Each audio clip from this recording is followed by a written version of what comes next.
नमस्कार. मालिकेच्या उद्याच्या भागामध्ये आपल्याला पाहायला मिळणार आहे की अमोलने काही कात्रणं काढलेली असतात, त्याने काढलेली चित्र असतात, ते ठेवलेले असतात आणि ते सगळं आवरत असतो. तेव्हा अर्जुन तिथे येतो आणि विचारू लागतो की अमोल, हे काय करतोयस तू? तेव्हा अमोल म्हणतो की बाबा, आई येणार होती ना, म्हणून मी हे सगळं काढलं होतं तिच्यासाठी. तेव्हा अर्जुन म्हणतो, मग हे ठेवायची काय गरज आहे? हे नाही ठेवायचं बाळा, हे राहू दे आपल्यासोबतच. तेव्हा इकडे आपल्याला पाहायला मिळतं की अर्जुनला अमोल म्हणतो, का बाबा? तेव्हा इकडे अर्जुन सांगू लागतो, अरे मला सांग, अप्पूमा येणार आहे ना, आज ना उद्या ती येणार आहे. मग ती आली की हे सगळं आपल्याला लागणारच आहे, त्यामुळं ठेवून कशाला द्यायचं आहे, आपल्याकडेच ठेवायचं परत ते.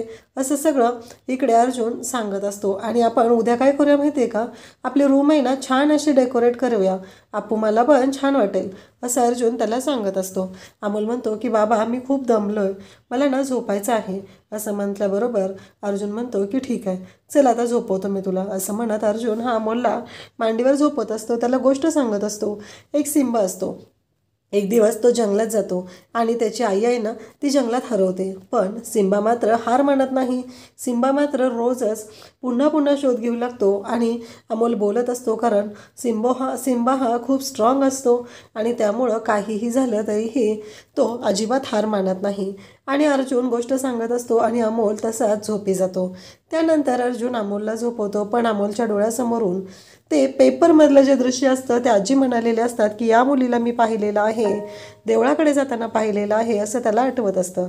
आणि त्याच वेळी अर्जुनच्या फोनवरती चिंचुकेंचा फोन आलेला असतो आणि चिंचुके म्हणत असतात की अर्जुन सर, वरिष्ठांचा फोन आलेला होता आणि ते खूप ओरडायला लागलेले आहेत, कारण त्यांचं असं म्हणणं आहे की 72 तास उलटून गेले तरी आपण अजून ही रिपोर्ट जमा केलेला नाही, लवकरात लवकर तो रिपोर्ट जमा करायला सांगितलेला आहे. अर्जुन म्हणत असतो, हो चिंचुके, फक्त ना उद्याचा एक दिवस. आणि अर्जुनला आठवतं, कारण चिंचुके म्हणतात की सगळं झालं आहे, नरसोबाची वाडी झाली, वाकरणवाडी झाली, सगळ्या ठिकाणी शोधून झालेलं आहे. चिंचुकेला अर्जुन म्हणतो की नक्की काय म्हणाला तुम्ही? चिंचुके म्हणतो की नरसोबाची वाडी. अर्जुनने आता ठरवलेलं असतं की उद्याचा एक दिवस घ्यायचा आणि पुन्हा शोध घ्यायचा आहे. दुसऱ्या दिवशी सकाळी अर्जुन उठायच्या आधी अप्पी आलेली असते. अप्पीने केस धुतलेले असतात. अर्जुनच्या तोंडाच्या जवळ येऊन ती केस पुसत असते, त्यामुळं धुतलेल्या केसांमधलं पाणी अर्जुनच्या तोंडावरती पडत असतं आणि अर्जुनला जाग आलेली असते. अर्जुन म्हणतो, अप्पे काय चाललंय तुझं? आणि अर्जुन जागा होतो. अप्पी मात्र मुद्दामच अर्जुनची चांगलीच मस्करी करत असते. अर्जुनच्या तोंडावरती ते सगळं पाणी जे आहे ती पाडत असते, त्यामुळं अर्जुनला खूपच भारी वाटत असतं. अर्जुन उठतो आणि म्हणतो की अप्पे, किती खोडीलेस ग तू? तेव्हा अप्पी म्हणते, काय केलं मी अर्जुन? तेव्हा अर्जुन म्हणतो, मग आता माझी खोडी बघ तू, कारण इतक्या वेळ झालं मी तुझ्या खोड्या पाहत होतो ना, आता माझी खोडी बघ. असं म्हणत अर्जुन उठलेला असतो आणि अप्पीला स्वतःच्या जवळ घेऊ लागतो. अर्जुन खरं तर खूप खुश झालेला असतो, त्याला खूप भारी वाटत असतं. आणि मग अर्जुन आणि अप्पी यांचा रोमांस आपल्याला पाहायला मिळतो. अर्जुन खूपच खुश झालेला असतो आणि तो अप्पीच्या केसांमधून हात फिरवत असतो, तिला स्वतःच्या जवळ खेचत असतो. आणि त्याचवेळी इकडे अर्जुन अप्पीला स्वतःच्या आणखी जवळ खेचतो आणि तो तिच्याशी बोलायला लागलेला असतो. तिला म्हणत असतो, इतक्या वेळ तू खोड्या काढल्या होत्या ना, आता तुला माझ्या खोड्या बघाव्याच लागणार आहेत. असं म्हणत तो अप्पीला जवळ घेतो आणि तेवढ्यातच त्याला जाग येते. आणि कारण अप्पी त्याच्यापासून निघून गेलेली असते.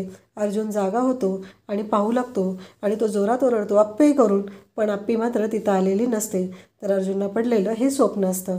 आणि त्याचवेळी आपल्याला पाहायला मिळतं की इकडे अमोल त्याचबरोबर सगळेजण असतात. आणि मग अर्जुन खाली येतो, कारण अमोल हा वरती नसतो, तर दीप्या आणि मोना सर्वजण बोलत असतात. अर्जुन म्हणत असतो की अमोल खाली आलाय का? सगळ्यांना तो विचारू लागतो. सगळेजण म्हणत असतात की नाही, अमोल अजून खाली आलेलाच नाही आहे, कालच्या ह्याने आम्हाला वाटलं तो दमला असेल, म्हणून आम्ही कोणी त्याला उठवायलाही आलो नाही, असं सगळेजण अर्जुनला सांगू लागतात. पण अमोल मात्र रूममध्ये नसतो. अर्जुन म्हणू लागतो की मग अमोल कुठं गेलेला आहे, नक्की काय झालेलं आहे, हा प्रश्न अर्जुनला पडलेला असतो. मग बापूंसोबत असेल, रुपालीबरोबर असेल, मोना, सगळ्यांना विचारून होतं, पण अमोल काही सापडत नसतो. अर्जुन मात्र विचार करायला लागतो की नक्की अमोल गेला कुठं, काय झालं असेल. तेव्हा बापू त्याचबरोबर कदम सगळेजण म्हणू लागतात की आपण बाहेर बघूया बरं. सगळे बाहेर येतात, अमोलला शोधायला निघालेले असतात. तेवढ्यात अमोल समोरून आलेला दिसतो. सगळेजण म्हणू लागतात की अमोल तू कुठं होतास? अमोल म्हणतो की मी हे आणायला गेलेलो. आणि अमोलने जी फुलं आणलेली असतात ती फुलं तो दाखवतो आणि म्हणतो की ही फुलं मी आणायला गेलेलो होतो. मी ठरवलेलं आहे की आजपासून मी रोज देवाची पूजा करणार आहे आणि देवाला सांगणार आहे की माझ्या अप्पू मला परत पाठव, म्हणून मी हे करायला गेलेलो होतो, असं अमोल बोलत असतो. सगळेजण अमोलकडे पाहत असतात. अमोल भावूक झालेला असतो, कारण अमोलला असं वाटत असतं की त्याने देवाची रोज पूजा केली तर त्याची अप्पूमा त्याच्याकडे पुन्हा परत येईल आणि त्याची अप्पूमा ही त्याच्यासोबत असणं त्याच्यासाठी खूप गरजेचं आहे. आणि इकडे अर्जुनलाही कळलेलं असतं की काहीही झालं तरी हे अप्पी येणं गरजेचं आहे. आणि मग अमोल सांगत असतो की हो, माझ्याबरोबर तुम्ही पण सगळे येऊ शकता पूजेला, कारण कदम त्याला विचारत असतात आम्ही सगळे आलो तर चालेल का.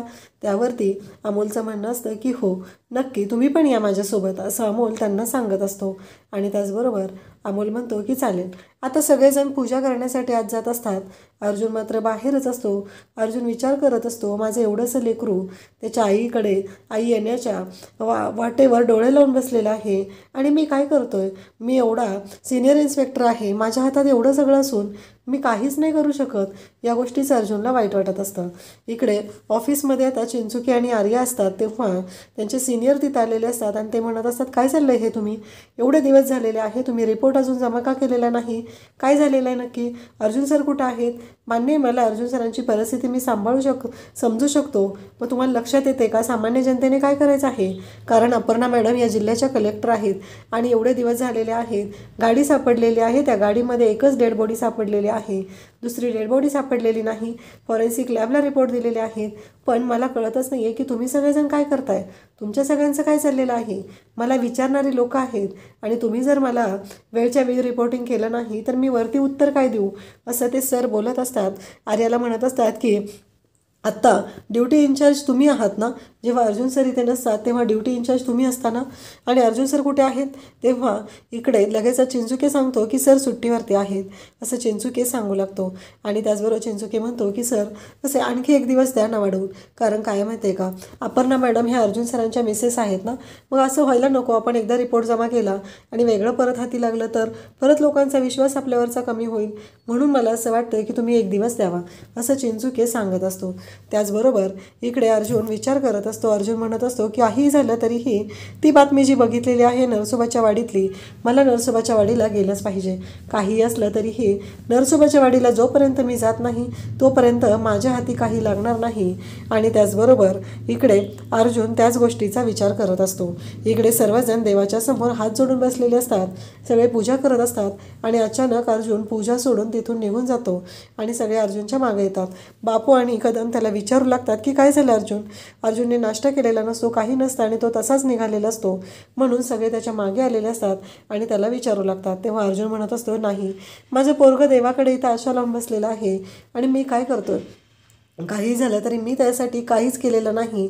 मी ना शोध घेतलेला आहे ना मी कोणत्या गोष्टी केलेल्या आहेत. काही झालं तरी मला आपल्याला शोधून आणायचंच आहे. इकडे आता सगळेजण आपापल्या कामात असतात. अर्जुन ड्युटीवर गेलेला असतो. बापू आणि कदम आता अमोलला घेऊन त्यांनी जे छोटंसं शेत करत असतात तिथं नेलेलं असतं. त्याला सगळ्या गोष्टी सांगत असतात. आता खत टाकायचं आहे, खताची गाडी येईल आणि त्याचबरोबर हे सगळं चालू असतं. रिक्षामध्ये खत आलेलं असतं आणि साताऱ्यातील रिक्षा चालकाची मुलगी बोर्डात पहिली ही बातमी बापू तिथं वाचतात आणि त्यांना आठवतं की रिक्षा चालकाची मुलगी कलेक्टर झालेली आहे. आप्पी सगळं मनापासून करायचे आणि ती बातमी तिथं लावलेली असते. हे ऐकून हे जेव्हा वाचलेलं असतं तेव्हा बापूंनाही आप्पीची आठवण येऊ लागते. इकडे अमोलला बापू आणि कदम सगळं शिकवत असतात. आता आप्पी नरसोबाची वाडी या गावात आहे याची खबर अर्जुनला लागलेली आहे. अर्जुन आप्पीपर्यंत कसा पोहोचेल हे आपल्याला पुढे पाहायला मिळेल. थँक्यू.